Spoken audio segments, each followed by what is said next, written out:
Well, it took me a day to process what I heard on the Shannon Sharpe tape.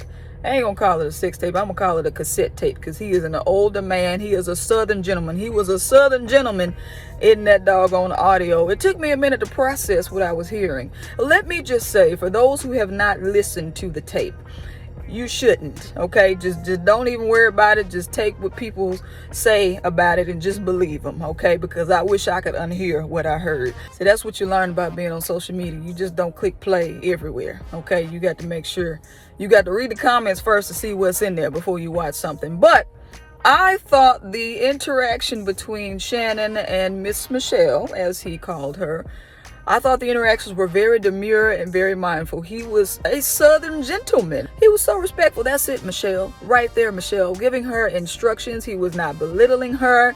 He was not speaking to her in an angry tone. It sounds like after they finished, he probably gave her a cup of sweet tea and a slice of sweet potato pie and warmed it up a little bit. Maybe a little scoop of ice cream.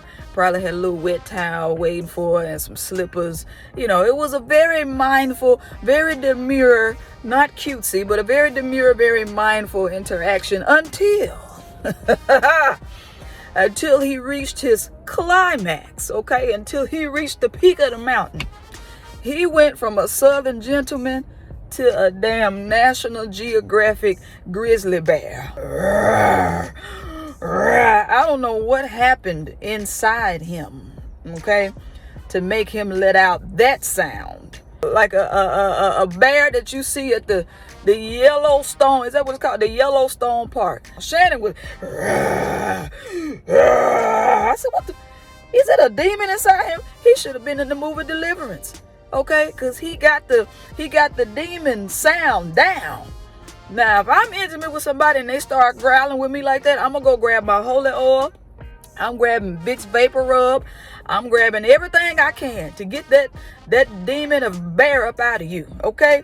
Smokey the Bear, whatever the hell was going on. I don't know if he had too much of that little whiskey of his, that cognac.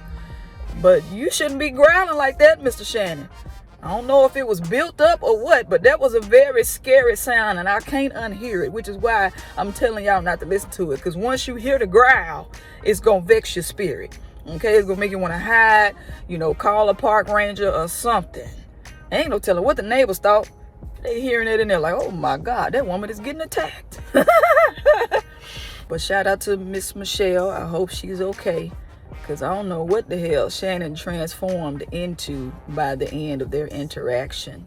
But, just be careful about, setting the stage for people to be messy on the podcast. Because one day it's them and the next day is you. Yeah. So now that sound is out there on the internet forever. But I hope everything works out for Shannon and he doesn't lose any endorsements. But in the event that he does lose an endorsement, he could at least go to the Wildlife, Fisheries, and Parks office and do the voiceovers, for their little commercials. If they have any commercials dealing with lions and tigers and bears, Shannon has a really good growl. I don't know if they're going to do the Lion King again, but they should holler at Shannon. They should, because he got it. He got that growl down pat. It was scary though. Man, if them the sounds y'all making, I will never go back to the other side. I do not want to hear nothing like that. My Lord, today.